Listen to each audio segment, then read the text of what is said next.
Good morning to you all. This is Monetary Policy Review number 5 of 2019. The Monetary Board, at its review number 5 of 2019, decided to reduce policy interest rates by 50 basis points while maintaining the statutory reserve requirement at the current level.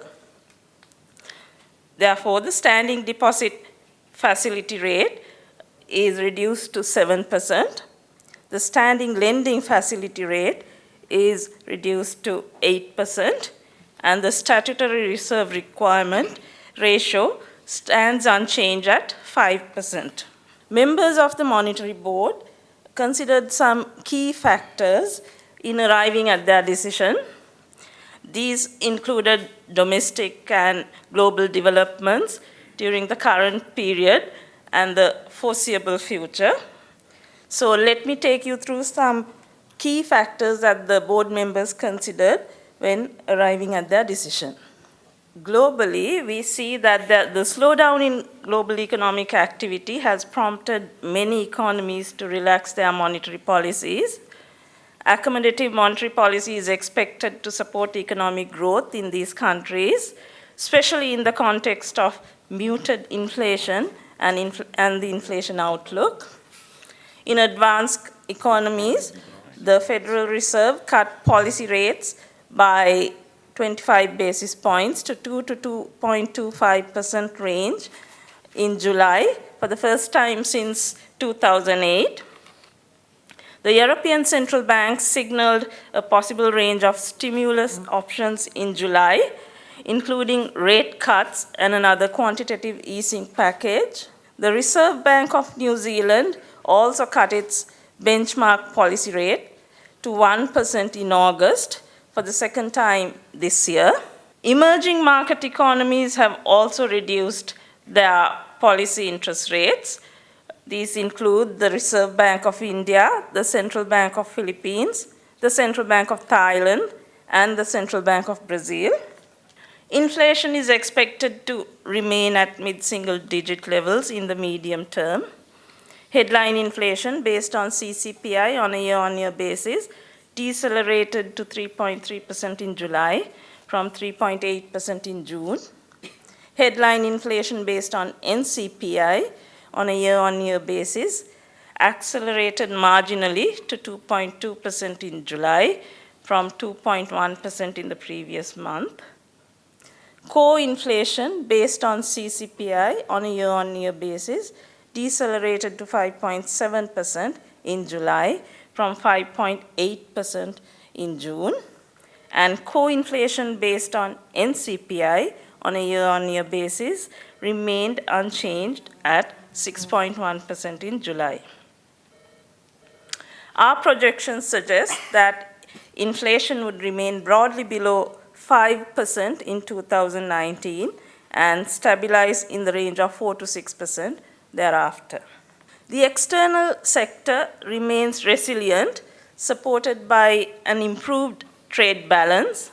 During the first 6 months of 2019, exports increased by 4.7% to $6 billion, while imports declined by 16.1% to $9.6 billion. Consequently, the trade deficit narrowed by $2.1 billion to $3.6 billion from $5.7 billion during the corresponding period of 2018. The reduction in the trade deficit during the first half of 2019 was supported by a decline in imports of personal vehicles, gold, refined petroleum, and transport equipment. The external current account is estimated to have recorded a deficit in the second quarter of 2019 after the positive quarter one figure in this year. Tourist arrivals have picked up in June and July 2019 compared to May 2019 and workers' remittances have increased in June. Tourist arrivals in July increased to 115,701 in July from 63,072 in June. However, arrivals on a year-on-year basis decreased by 46.9%.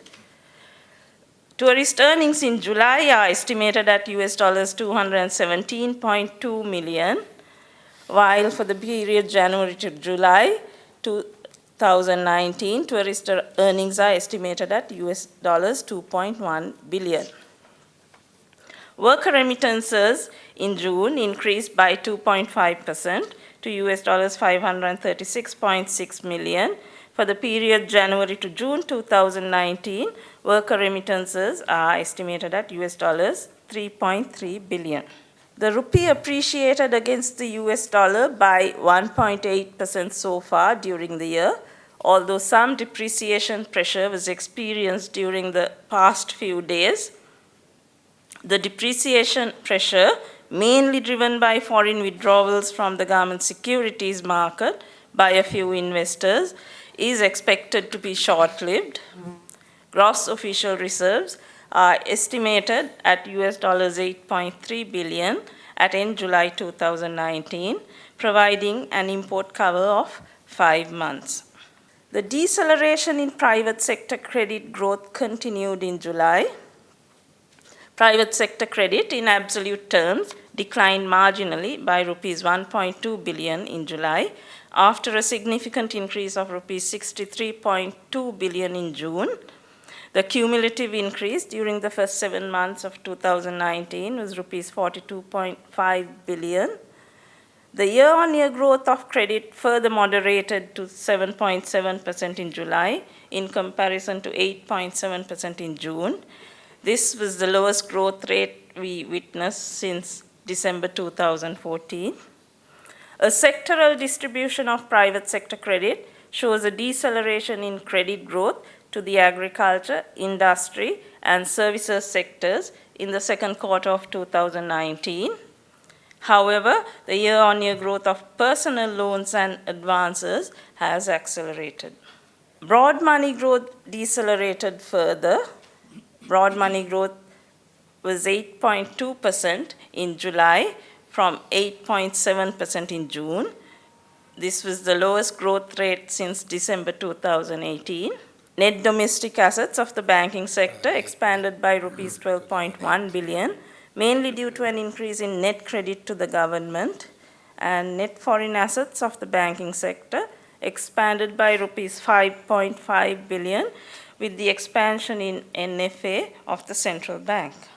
Interbank rates and government security yields have declined substantially.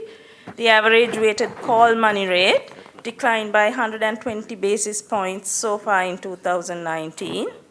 Yields of government securities have declined by more than 200 basis points across all tenures thus far in 2019, although some pressure on yields has been witnessed in the most recent auctions. Market deposit rates continued to adjust downwards.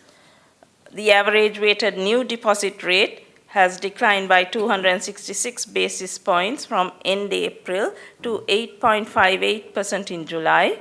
The average weighted new fixed deposit rate has declined by 269 basis points from end April to 8.88% in July.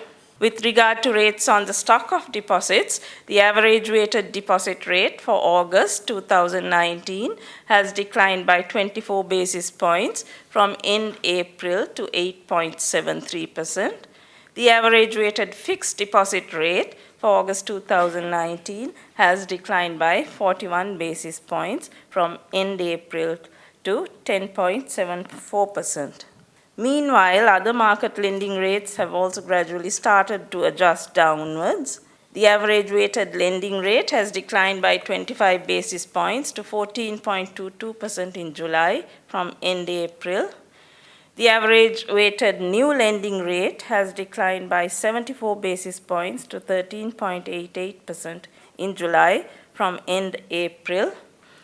The weekly average weighted prime lending rate has declined by 147 basis points to 10.77% as at 16th August compared to 12.24% recorded at end April 2019. However, all market lending rates, including the AWPR, are yet to show a downward adjustment commensurate to the decline observed in deposit interest rates.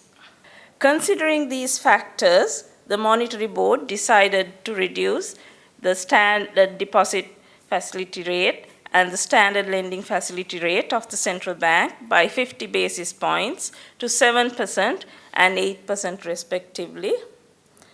Monetary policy has been accommodative with two SRR reductions totaling 2.5 percentage points and two downward adjustments to policy interest rates, which have resulted in the lowering of the policy rate corridor from 8 to 9% to 7 to 8%.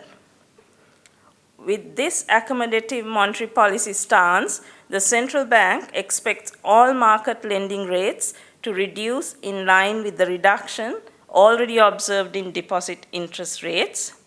The central bank will continue to closely monitor the developments in market lending rates and impose caps on market lending rates of financial institutions if the intended reduction is not realized within specified timelines. Thank you.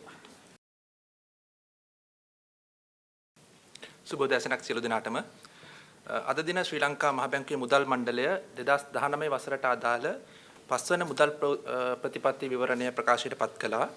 ඒ අනුව නිත්‍ය තන්පතු පොලි අනුපාතිකය සහ නිත්‍ය ණය පහසුකම් පොලි අනුපාතිකය පදනම් අංක 50කින් පහළ හෙළුවා. ව්‍යවස්ථා සංචිත අනුපාතිකය වෙනස් කිරීමක් සිදු කළේ නැහැ. ඒ සඳහා දැනට පවතින සාර්ථක ආර්ථික වර්ධනයන් මෙන්ම අපේක්ෂිත සාර්ථක වර්ධනයන්ද ශ්‍රී ලංකා මහා බැංකුවේ මුදල් මණ්ඩලය විවරණය කරන ලැබුවා. මේ මම ඉතා කෙටියෙන් එම වර්ධනයන් සාර්ථක වර්ධනයන් ඉදිරිපත් කිරීමට දැන් සූදානම් වෙන්නේ. අපි මුලින්ම ගෝලීය ප්‍රවණතාවයන් සලකා බලමු. ගෝලීය ආර්ථික ක්‍රියාකාරකම් මන්දගාමී වීම නිසා දියුණු මෙන්ම නැගී එන රටවල් වලද මුදල් ප්‍රතිපත්තිය ලිහිල් කිරීමක් සිදු වුණා. එම තීරණ සඳහා මෙම ආර්ථිකයන් තුළ පවතින පාලනීය උද්දමනය වෙන්ම උද්දමන අපේක්ෂාවන් හිතකර ලෙස බලපෑවා. එමගින් ඔවුන්ගේ දේශීය ආර්ථික වර්ධනයට සහයෝගය සැපයීම තමයි බලාපොරොත්තු වුණේ. දේශීය උද්දමනය අපි සලකලා බලමු. දේශීය උද්දමනය සලකලා බැලුවාම මැදිකාලීනව උද්දමනය මැද තනියගයක මට්ටමේ පවතින ඇතයි අපි අපේක්ෂා කරනවා. පුරකථන වලට අනුව 2019 වසරේදී උද්දමනය සමස්තයක් ලෙස 5% අඩු මට්ටමේ පවතී කියලා අපි අපේක්ෂා කරනවා. ඒත් අතරම මැදිකාලීනව උද්දමනය අපේක්ෂිත 4.6 අතර පවතින ඇතයි අපි අපේක්ෂා කරනවා. වෙළඳ හිඟ යහපත් තත්වයට පත්වීම හේතුවෙන් විදේශ අංශය ශක්තිමත් වුණා. 2019 පළමු භාගයේදී වෙළඳ හිඟය පහළ යාම සඳහා ආනයන අඩුවීම බෙහෙවින්ම බලපෑවා. తాවකාලික දත්ත අනුව විදේශීය ජංගම ගිණුම 2019 දෙවන කාර්තුව තුළදී හිඟයක් වාර්තා කරනු ඇතයි අපි බලාපොරොත්තු වෙනවා.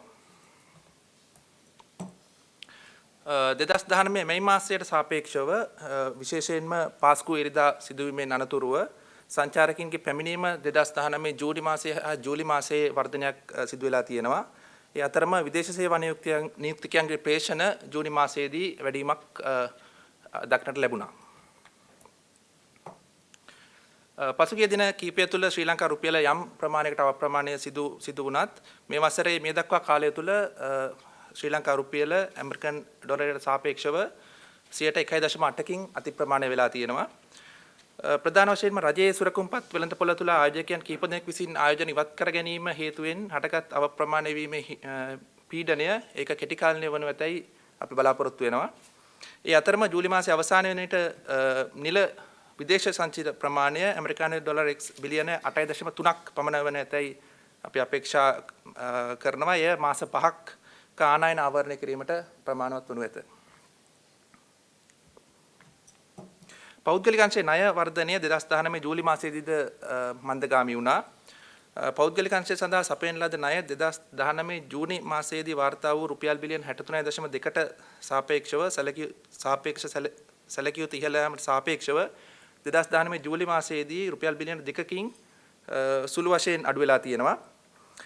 වාර්ෂික ලක්ෂමය පදනම මත ගණනය කිරීමේදී ණය වර්ධනය 2019 ජූනි මාසයේදී වාර්තා වූ 8.7% හා සැසඳීමේදී 2019 ජූලි මාසයේදී 7.7% දක්වා අඩු වුණා. මේ 2014 දෙසැම්බර් මාසයෙන් පසු අඩුම වර්ධන අනුපාතය. ඒත් එක්කම බලපත්‍රලාභී වාණිජ බැංකුව විසින් පෞද්ගලික අංශය වෙත සපයන ලද අත්තිකාරම් පිළිබඳ කාර්තුමය සමීක්ෂණයට අනුව කෘෂිකර්ම කර්මාන්ත හා සේවාංශය වෙත සපයන ලද ණයෙහි වාර්ෂික ලක්ෂමය වර්ධනය 2019 දෙවන කාර්තුවේදී තවදුරටත් අඩුවීමක් පෙන්눔 කළා.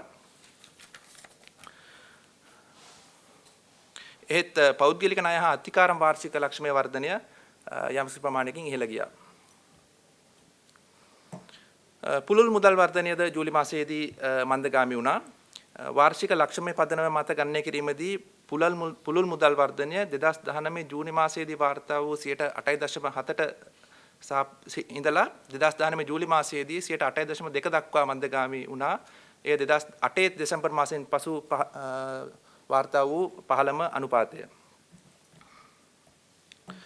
අන්තර්බැංකු පොලි අනුපාතික සහ රජයේ සුරකුම්පත් වෙළඳපළ පොලි අනුපාතික සැලකුල්ලට පහළ ගියා මේ දක්වා.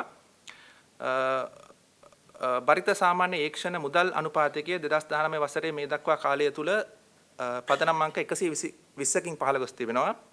2019 වසරේ මේ දක්වා කාලය තුල රජයේ සුරකුම්පත් පළදා අනුපාතිකය සියලුම පරිණත කාලයන් සඳහා පදනම් අංක 200කින් පමණ ඉක්මවා පහළ ගිහිලා තියෙනවා. ඒත් පහුගිය වෙන්දේසි දෙකේදී අපි දුටුවා යම්කිසි ඉහළ යාමක්. වෙළඳපොළ තැන්පතු පොලි අනුපාතික අකණ්ඩව පහළ ගියා. ණය පොලි අනුපාතිකද ක්‍රමෙන් පහළ ගියා. ඒ වුණාට බරිත සාමාන්‍ය ප්‍රමුඛ ණය අනුපාතිකය සැලකිය යුතු ලෙස පහළ ගියත් එම ප්‍රමුඛ ණය අනුපාතිකය ඇතුළු අනිත් සියලුම වෙළඳ ණය පොලි අනුපාතික තැන්පත් පොලි අනුපාතික වල දක්නට ලබන පහළ යාමට සරණ ලෙස පහළ යාමක් අපි දුටුවේ නැහැ. ඒ අනුව මුදල් ප්‍රතිපත්ති තීරණය වුණේ ශ්‍රී ලංකා මහ බැංකුවේ නිත්‍ය තැන්පතු පහසුකම් අනුපාතයකය සහ නිත්‍ය ණය පහසුකම් අනුපාතයකය පිළිවෙලින් 7% සහ 8% දක්වා පදනම් අංක 50කින් පහළ හෙලීමටත් ව්‍යවස්ථාපිත සංචිත අනුපාතයකය නොවෙනස්ව පවත්වා ගැනීමටත්. ඒ අනුව මේ දක්වා කාලය තුල ව්‍යවස්ථා සංචිත අනුපාතය ව්‍යවස්ථා සංචිත අනුපාතය අවස්ථා දෙකකදී අඩු කරලා තියෙන ප්‍රතිශතාංක 2.5 බිඳුවකින් ඒත් සමගම ප්‍රතිපත්ති පොලි අනුපාතය අඩු කරලා තියෙනවා 8.9 ප්‍රතිපත්ති කොරිඩෝරේ සිට 7.8 දක්වා අඩු කරමින් පුළුල් මුදල් ප්‍රතිපත්තියක් මුදල් ප්‍රතිපත්තිය වඩාත් ලිහිල් කරලා තියෙනවා පහුගිය කෙටි කාලයේදී. මෙම තීරණයත් සමග දැනටමත් පහළ යාමක් වෙන්නුම් කරන තැන්පතු පොලි අනුපාතික හා සමගාමීව සියලු වෙළඳපොළ ණය අනුපාතික වේගවත්ව පහළ යනු ඇතැයි ශ්‍රී ලංකා මහ බැංකුව අපේක්ෂා කරනවා. ඒ වගේම ශ්‍රී ලංකා මහ බැංකුව වෙළඳපොළ ණය අනුපාතිකවල ප්‍රවණතා අඛණ්ඩව අධීක්ෂණය කරනවා. අදාළ කාලරාමු තුල අපේක්ෂිත පරිදි ණය පොලි අනුපාතික පහළ යාමක් සිදු නොවහොත් මූල්‍ය ආයතනවල වෙළඳ ණය පොලි අනුපාත සඳහා සුදුසු පරිදි සීමා පැනවීමට ද සිදු කිරීමට ශ්‍රී ලංකා මහ බැංකුව බලාපොරොත්තු වෙනවා. බොහොම ස්තුතියි. நாணய சபையானது நேற்று நடைபெற்ற அதனது கூட்டத்தில் கொள்கை வட்டி வீதங்களை 50 அடிப்படை புள்ளிகளினால் குறைப்பதற்கு தீர்மானித்துள்ளது. அந்த அடிப்படையிலே துணைநில் வைப்பு வசதிகள் வீதங்கள் 7%, துணைநில் கடன் வழங்கல் வீதம் 8%, நியதி ஒதுக்கு வீதம் மாற்றமின்றி அதே மட்டத்தில் 5% காணப்படும்.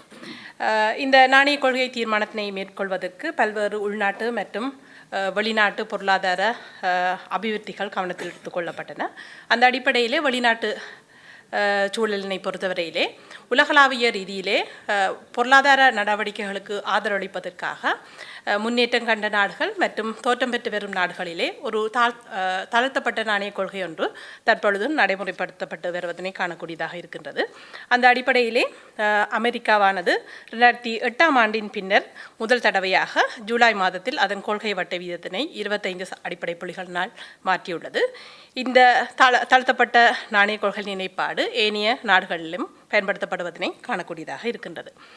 பணவீக்கத்தினை பொறுத்தவரையிலே 2019ஆம் ஆண்டின் ஏனைய காலப்பகுதியிலே விரும்பப்பட்ட மட்டமான 4-6% மட்டத்தின் தாழ்ந்த மட்டத்தினை நோக்கி பணவீக்கம் காணப்படும் எனவும், அடுத்த காலத்தில் அது எதிர்பார்க்கப்பட்ட மட்டமான 4-6% மட்டத்தில் காணப்படும் எனவும் எதிர்வு கூறப்படுகின்றது. வெளிநாட்டுத்துறையினை பொறுத்தவரையிலே சாதகமான மேம்பட்ட வர்த்தக நிலுவையினால் ஆதரவளிக்கப்பட்டு வெளிநாட்டுத்துறையானது ஒரு தாக்கு பிடிக்கத்தக்க நிலைமை ஒன்றிலே காணப்படுகின்றது. அந்த அடிப்படையிலே ஆண்டின் முதல் அரை பகுதியிலே ஏற்றுமதிகள் 4.7% வளர்ச்சியினையும் இறக்குமதிகள் 16.1% வீழ்ச்சியினையும் பதிவு செய்து வர்த்தக பற்றாக்குறையானது ஐக்கிய அமெரிக்க டாலர்கள் 2.1 பில்லியனால் தாழ்ந்து காணப்படுவதை காணக்கூடியதாக இருக்கின்றது. இந்த அடிப்படையிலே தற்காலிக தரவுகளின் அடிப்படையிலே வெளிநாட்டு நடைமுறை கணக்கானது 2019ஆம் ஆண்டின் 2ஆம் காலாண்டு பகுதியிலே ஒரு பற்றாக்குறை ஒன்றினை பதிவு செய்வதற்கு எதிர்பார்க்கப்படுகின்றது. சுற்றுலா பயணிகளின் வருகையினை பொறுத்தவரையிலே ஜூன் மாதத்திலிருந்து ஒரு படிப்படியான மீழ்ச்சி ஒன்று காணப்படுவதை காணக்கூடியதாக இருக்கின்றது. அதேபோல தொழிலாளர் பண அனுப்புதல்களை பொறுத்தவரையிலே ஜூன் மாதத்தில் ஒரு 2.5% வளர்ச்சி ஒன்று பதிவு செய்யப்பட்டது. முதல் அரை பகுதியிலே தொழிலாளர் பண அனுப்புதல்கள் ஐக்கிய அமெரிக்க டாலர்கள் 3.3 பில்லியனாக காணப்பட்டது.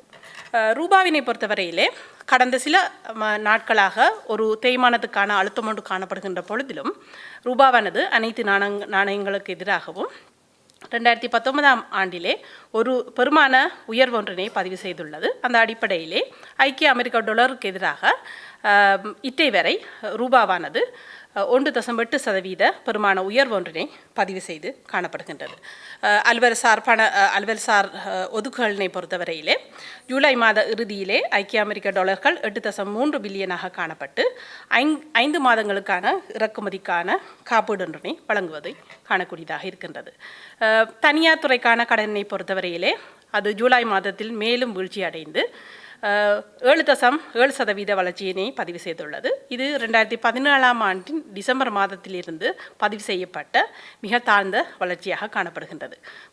துறை ரீதியான பரமலினை நோக்குவோமாக இருந்தால் அனைத்து முக்கிய துறைகளான விவசாயம், கைத்தொழில் மற்றும் பணிகள் துறை மீதான கடன் வழங்கலில் ஒரு வீழ்ச்சி ஒன்று ஒரு மிதமடைதல் காணப்பட்ட பொழுதிலும் தனியார் கடன் மற்றும் முற்பணங்களில் ஒரு உயர்வொன்று காணப்பட்டது.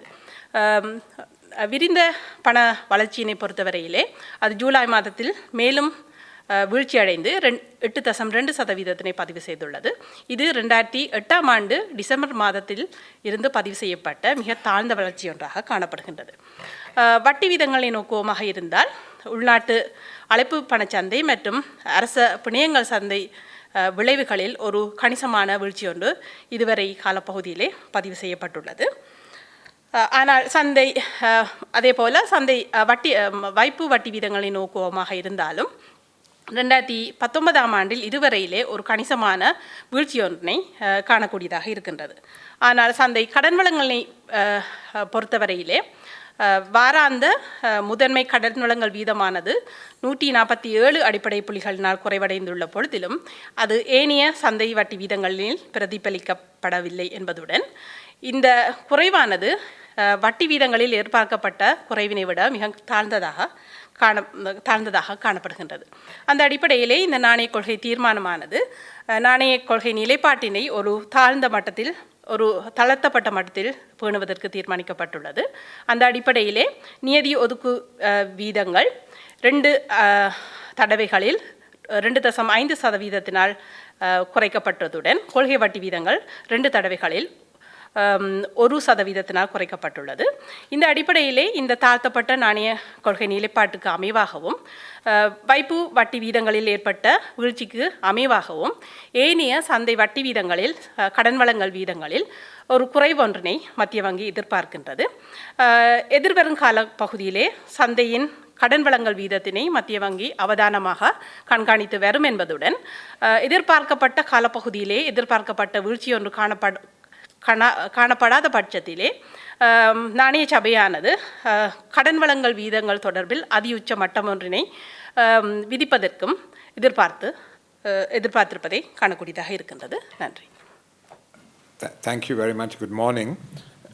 As is customary, now that you've heard my colleagues give you a readout on the state of the economy, I will try to give you some color on the deliberations that took place yesterday at the Monetary Board and the rationale for the monetary policy action that has been taken.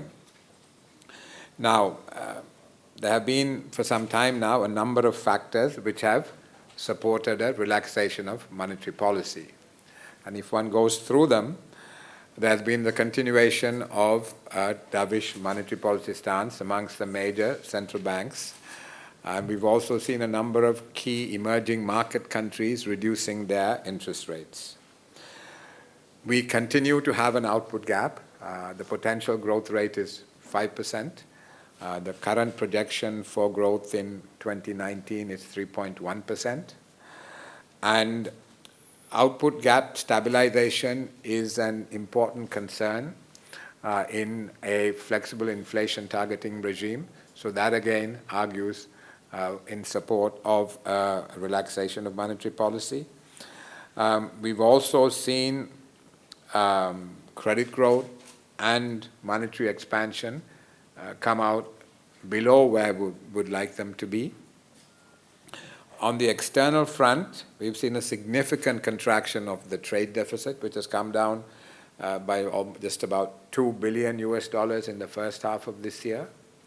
And as far as the current account is concerned, the deficit was 3.2% last year. We originally projected 2.3% for this year. Then after the Easter events, we pushed it up to 2.6%. But our latest thinking is that it may actually come out even less than 2.6%. So the current account deficit also is in reasonable shape. The developments in the trade account are very encouraging. And the rupee has appreciated by, I think, at the moment about 1.8%. In recent days, we have seen pressure in the FX market. But the underlying fundamentals do not really explain this pressure. So we think it will be short-lived. There may be other non-economic factors which are disturbing the market at the moment.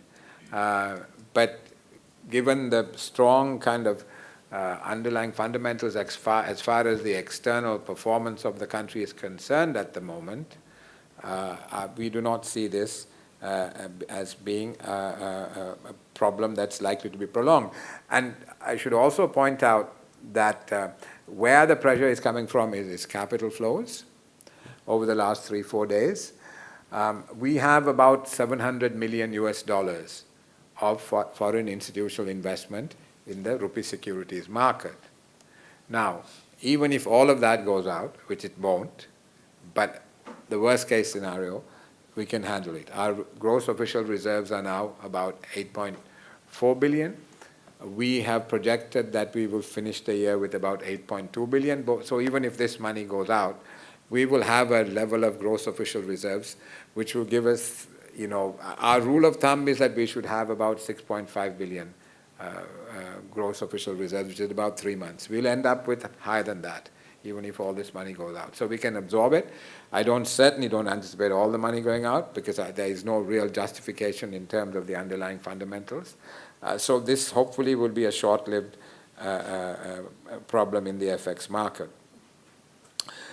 Another factor arguing in favor of relaxing monetary policy has been the subdued inflation.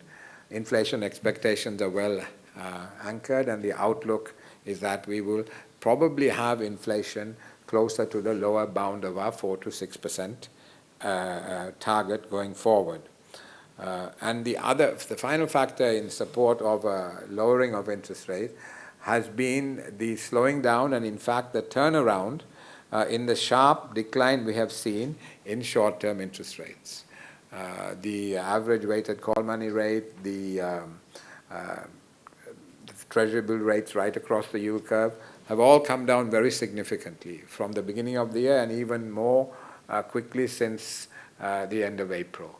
But in the last two auctions, over the last couple of weeks, we have seen a small uptick in the treasury bill yields.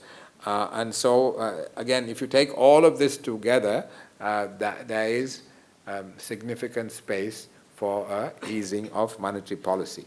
Now, the two factors which one needs to, which one should take into account and which argue for perhaps the maintaining of the interest rates was one, possible fiscal slippages. The government's revenue has been affected by the events in April. So that's something the Monetary Board will monitor going forward. But for the moment, the other factors more than outweigh the risk of any slippage we see on the fiscal side. And of course, capital outflows is the other factor. But as I said, that's something that can be managed. So there's an overwhelming case really for relaxing monetary policy, and you will recall that the forward guidance that has been given by the Monetary Board in recent months has been that it will be looking at opportunities to relax monetary policy further. Now, in addition to the reduction in interest rates, in the policy rates, the other kind of passage in the press release that I'd like to draw your attention to is the statement that the central bank will continue to monitor developments in market lending rates. Now, clearly a great deal has been done to relax monetary policy, and that needs to be transmitted to market lending rates, and that we have not seen. In addition to all the interest rate action that has been taken, as you know, there was a deposit cap placed, which is reducing the financing costs of banks. So that all this should really translate into lower lending rates. And what we have seen so far, it has not met the expectations that the Monetary Board had in terms of a reduction in market lending rates. So the Monetary Board took the decision to monitor closely, very closely, what is happening to market lending rates, and if necessary, they would impose appropriate caps on market lending rates of individual institutions or financial institutions if the intended reduction in market lending rates is not realized within specific timelines. And here, the central bank will work with the stakeholders, will consult them to determine the timelines and the measures that will be taken. But there is a decision now that unless we see lending rates come down, because clearly if monetary policy is relaxed to the extent that it has been now, there has to be a more material impact on lending rates than we have seen so far. And the Monetary Board is determined to make sure that happens. Any kind of lending rate caps are distortionary. It's not something one wants to do. But if one sees this rigidity in lending rates continue, then the Monetary Board has decided to take action. What about forward guidance? Now, a lot has been done. If you take it chronologically, there were 2 reductions in the statutory reserve ratio, amounting to 2.5 percentage points. And there was a permanent infusion of rupees 150 billion of liquidity into the system. And we've had now 2 policy rate reductions of 50 basis points each in May and today. And also the central bank has been conducting OMO operations to try to push the average weighted call money rate down towards the lower bound. So these are all various measures that have already been taken. And then there was a deposit cap, and now there will be, if necessary, lending caps. So going forward, the Monetary Board was of the view that it needs to take stock as to how the trajectory of monetary policy in the future should evolve. So as I said, the last couple of times there had been very clear guidance that we were in an accommodative mode, accommodative stance. Now the message is to take stock and to see what the impact of all these measures that have been taken will be, and also to take into account how the fiscal situation evolves and how global developments evolve. So all that will be taken into account to work out how monetary policy will be formulated going forward.